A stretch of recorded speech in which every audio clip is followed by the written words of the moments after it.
Baik, selamat pagi, siang atau malam. Kali ini kita akan membahas tentang Pancasila sebagai dasar negara, yang mana ini menjadi salah satu materi yang ada di dalam ketentuan wajib pendidikan Pancasila. Yang harus kita pahami terlebih dahulu memang adalah definisi negara itu sendiri yang sejatinya banyak perbedaan ya, perbedaan dan eh, persamaan di titik hal tertentu. Salah satu contoh dari Ubud de Grotius, Kranenburg dan Dokumen ini juga mengatakan bahwa suatu persekutuan, organisasi, kelompok, tapi di sisi yang lain juga mengatakan ada beberapa hal yang berbeda. Nah, akhirnya ketika kita melihat di era modern ini, unsur-unsur negara sesuai dengan konvensi Montevideo di Uruguay 1933 itu harus memenuhi beberapa unsur. Yang utama adalah unsur konstitutif dan deklaratif. Yang mana dalam unsur konstitutif itu suatu negara dapat dikatakan negara ketika memiliki wilayah, rakyat, pemimpin berdaulat, dan terakhir adalah deklaratif pengakuan dari negara lain. Nah, unsur inilah yang sekarang sulit untuk dipenuhi atau menjadi hal-hal yang sangat urgent ketika suatu negara ingin diakui dirinya sebagai negara. Nah, ini ya. Jadi di pasal 1 Konvensi Montevideo, syarat atau unsur berdirinya negara itu adanya penduduk yang tetap, wilayah yang terbatas, pemerintahan berdaulat, dan kemampuan untuk menyelenggarakan hubungan dengan negara lain. Nah, tentunya untuk menjelaskan tentang apa itu negara dan sebagainya itu adalah suatu teori dalam ilmu negara, yaitu teori asal mula negara. Nah, ada beberapa teori yang mengatakan negara itu muncul awalnya dari mana. Ya, kalau kita merujuk ke beberapa literatur, ada menurut Socrates, Plato, ya. Tapi nanti kalau kita bahas ini terlalu panjang dan tidak sampai kepada Pancasila sebagai dasar negara itu sendiri. Kemudian ada teori evolusi dari Aristoteles.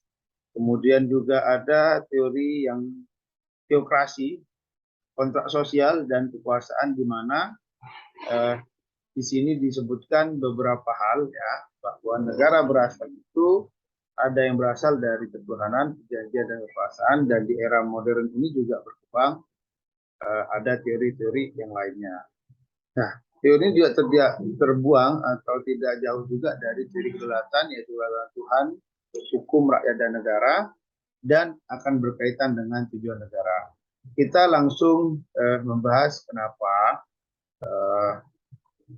atau apa itu dasar negara. Di definisi dasar negara, kenapa yang menjadi penting dan menjadi pertanyaan mendasar ketika KRT Rajiman Widya bertanya kepada peserta BPPKI, apa sih dasar kita ini berdiri?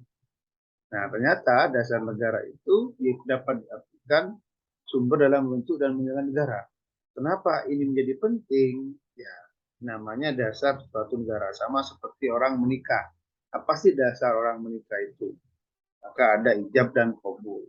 Selain ijab dan qabul, ada beberapa rukun-rukun lain. Nah, sama seperti ketika orang ingin membangun suatu negara, itu kan tidak bisa kelompok A ingin ini, kelompok B ingin ini, kelompok C ingin ini berkumpul, tidak bisa. Artinya tetap ada yang ditarik ke paling menjadi landasan untuk berdasar kita bersatu negara itu apa.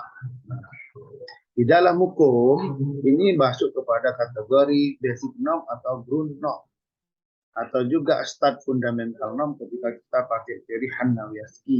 Nah, sehingga kita dapat menyimpulkan dasar negara adalah suatu norma dalam penyelenggaraan bernegara menjadi sumber dari segala sumber hukum sekaligus sebagai kita hukum, baik tertulis maupun tidak tertulis suatu negara.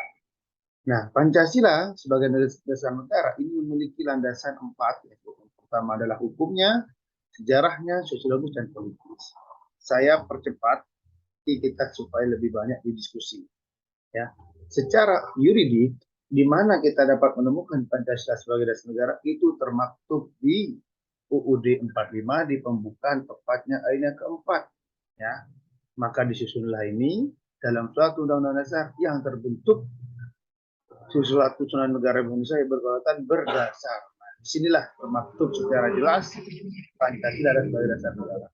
Nah, oleh karena itu, kemudian dituangkan di dalam undang-undang dan itu diperjelas di pasal 2, 12, 12 mengatakan bahwa Pancasila sebagai dasar dan ideologi negara, maka dia dikategorikan juga sebagai sumber dari segala sumber hukum negara. Ketika kita melihat historiknya, negara Indonesia secara sejarah berproses dan akhirnya baik itu dari akar budaya, akar adat istiadat, dan juga beberapa agama yang ada, dan itu menyepakati dalam BPUPKI, filosofi Grundstein yang dinyatakan oleh Bung Karno itulah sebagai dasar negara kita merdeka. Ya, secara sosiologis nilai-nilai 5 sila itu sudah tertanam bahkan sebelum negara ini berdiri. Nah, jadi ada nilai ketuhanan, kemanusiaan, persatuan, keadilan sosial ini sudah berjalan tanpa atau belum terjadinya negara Republik Indonesia. Nah, secara politik yang menjadi penting. Pancasila menjadi landasan etis dalam kehidupan politik bangsa Indonesia. Selain itu, bagi warga negara yang berkiprah dalam infrastruktur politik, maka seyogyanya para politisi, aktornya atau lembaganya itu harus mencerminkan nilai-nilai Pancasila.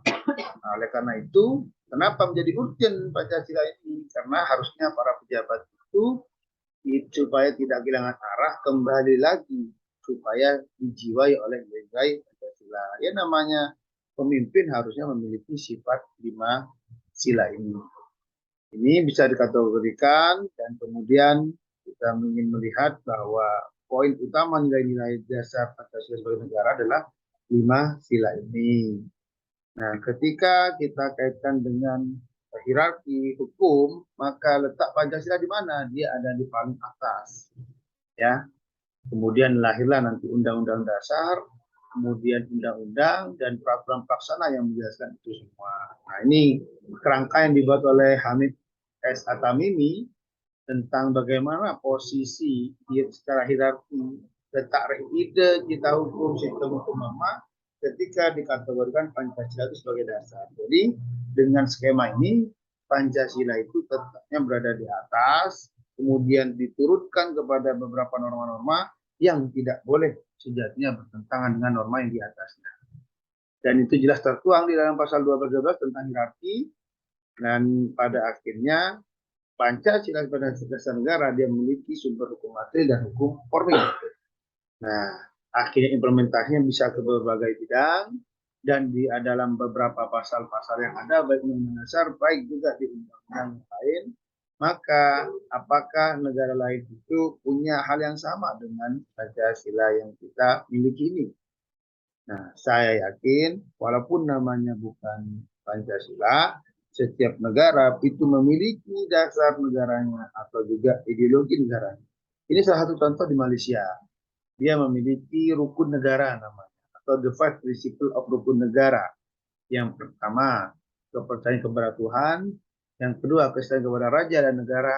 Yang ketiga, keluhuran kelembagaan. Keempat, kedaulatan undang. Dan kelima, kesopanan dan kesusilaan. Atau belief in God, loyalty to the king on the country, supremacy of the constitution, rule of law, courtesy, and morality. Ini kan sama 5 nilai. Tapi mungkin maknanya berbeda, mungkin yang digunakan aplikasikannya atau implementasinya berbeda. Maka Mahathir Muhammad pernah mengatakan, your country is good, you have a good ideology, but my country is the best because better than. Dia lebih, negara saya lebih mudah untuk melakukan atau mengaplikasikan atau mengimplementasikannya. Padahal Mahathir Muhammad mengakui dia berguru kepada Pak Harto, tapi mengimplementasikannya itu lebih tepat. Itulah Malaysia. Itu pernah, itu ada dalam beberapa momen beliau mengatakan begitu. Artinya di setiap negara pasti memiliki dasar negaranya sendiri, dan itu apakah sama dengan beberapa negara lain, mungkin itu yang harus dicari untuk kita perbandingkan. Nah, kira-kira itu teman-teman pada materi hari ini, dan selanjutnya kita bisa diskusi, dan yang selanjutnya lagi ada beberapa tugas yang perlu teman-teman dalami supaya lebih memahami dari Pancasila itu sendiri. Ya, terima kasih atas waktunya dan mari kita diskusi. Assalamualaikum warahmatullahi wabarakatuh.